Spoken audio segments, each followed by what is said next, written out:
బోధించడము అంటే గుర్తుపెట్టుకోండి. దాని అర్థం ఏంటి అంటే పంచడం.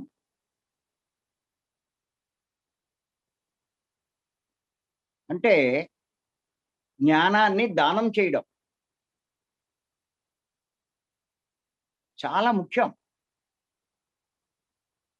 ఈ మార్గంలోకి మనం వచ్చింది దేనికొచ్చాము అంటే మన జ్ఞానాన్ని పెంచుకోవడానికి.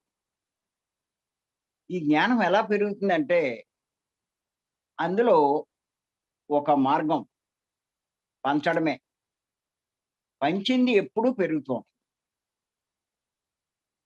నా విషయంలో ఖచ్చితంగా చెప్పగలను. పంచడం వల్లే. మొదటి నుంచి నేను పంచడం నేర్చుకున్నాను. పంచడం వల్లే ఈ స్థాయికి ఎదగడానికి జరిగింది.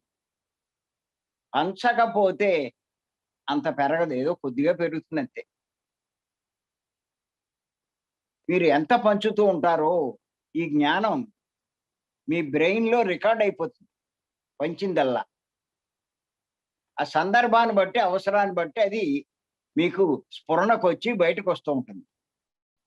అలా ఎన్నో విషయాలు అలా చెప్తూ ఉంటే, ఎన్నో కాన్సెప్ట్‌లు మీరు అలా చెప్పుకుంటూ వెళ్ళిపోండి. ఇయన్నీ మీకు ఫీడ్ అయిపోతాయి. అలాగే దానికి సంబంధించి ఎప్పుడైనా ఏదైనా ఒక కాన్సెప్ట్ మీరు చెప్పాలని అనుకుంటారు. దానికేం ప్రిపేర్ అయ్యి రారు. మీరు స్టార్ట్ చేస్తారు. స్టార్ట్ చేస్తే లోపల అయన్నీ మీకు ఓపెన్ అయిపోతాయి. మీరు అనర్గళంగా చెప్పేస్తూ ఉంటారు విషయాలన్నీ ఒకదాని తర్వాత ఒకటి. మీకు ఆశ్చర్యం వేస్తుంది. ఏంటి ఇలా చెప్పేస్తున్నాను నేనని. ఏమీ లేదు అంతకన్నా. ఇంతకుముందు మీరు చెప్పినవన్నీ ఆ ఫైల్‌లోకెళ్ళి మీరెప్పుడైతే అది చెప్పారో దానికి సంబంధించినయన్నీ ఓపెన్ అయిపోయాయి. మరి కంప్యూటర్‌లో కూడా అకౌంట్ ఎవడి పేరు మీద మనం ఫీడ్ చేస్తూ ఉంటే ఆటోమేటిక్‌గా అందులోకే వెళ్ళిపోతూ ఉంటాయి. వాడి అకౌంట్ ఓపెన్ చేస్తే వాడి నిమిత్తం ఫీడ్ చేసినయన్నీ కనబడుతూ ఉంటాయి. అలాగా పత్రి గారు అని మనం అంటే యూట్యూబ్‌లో పత్రి గారియన్నీ వస్తాయి. అలాగా. మన బ్రెయిన్‌లో కూడా ఇలా మనం ఏయైతే చెప్తూ ఉంటామో అవన్నీ అందులోకెళ్ళిపోతూ ఉంటాయి. అలా మీ జ్ఞానం బాగా పెరుగుతుంది మీకు చెప్పడానికి. అది. అంచేత ఏంటంటే చెప్పడం అన్నది కూడా చాలా ముఖ్యం. పత్రి గారు మొదటి నుంచి చెప్తారు. చెప్పండి, పంచండి అని చెప్పి. ఒక్కసారే మనం అంతలా జ్ఞానం చెప్పలేం కాబట్టి, ముందు మీ అనుభవాలను పంచండి అంటారు.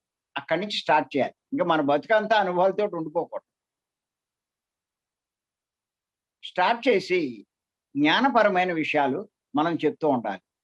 మనకి చెప్పడానికి పత్రి గారు మనకి ఓహ్! ఎన్ని ఇచ్చారో! అంతులేని జ్ఞానాన్ని మనకిచ్చారు. మరి నేను చెప్పాను కదా! 50 పుస్తకాలు ఆయనిచ్చినయి అపారమైన జ్ఞాన సంపద. అవన్నీ నేనిప్పుడు సెపరేట్ చేసి 7 పుస్తకాల కింద తయారు చేశాను. రూ. 750 పెట్టాను. ప్రతి ఒక్కళ్ళని అది దగ్గర పెట్టుకోమంటున్నాను. హిందువు అయినందుకు భగవద్గీత దగ్గరుండాలి. మరి పిరమిడ్ మాస్టర్ అవుతే పత్రి గారి పుస్తకాలన్నీ మన దగ్గరుండాలి. పత్రి గారి పుస్తకాలు మన దగ్గర లేతే ఆడు పిరమిడ్ మాస్టర్ కాదు. నేను ఖచ్చితంగా చెప్తున్నాను. అయి చదవకుండా నువ్వు పిరమిడ్ మాస్టర్ ఎలా అవుతావు? ఎలా అనుకుంటావు? ధ్యానం చేస్తే సరిపోతుందా? అంచేత మరి ఇది బాగా అర్థం చేసుకోండి. అర్థం చేసుకొని జ్ఞానాన్ని పెంచుకోండి. ముందు మాట్లాడడం అలవాటవుతుంది. తర్వాత మెల్లిమెల్లిగా మనం చేసే సాధన, కృషి వల్ల ఇలా వింటూ ఉంటాం, పుస్తకాలు చదువుతూ ఉంటాం, రాస్తూ ఉంటాం, ఇయన్నీ చేసుకుంటూ ఉంటాం. ఎంత నలిగిపోద్ది మీకు ఈ జ్ఞానమంతా. అది. అంచేత తప్పనిసరిగా ప్రతి ఒక్కళ్ళు చెప్పడానికి కూడా ప్రయత్నం చేయండి. మొహమాట పడదు.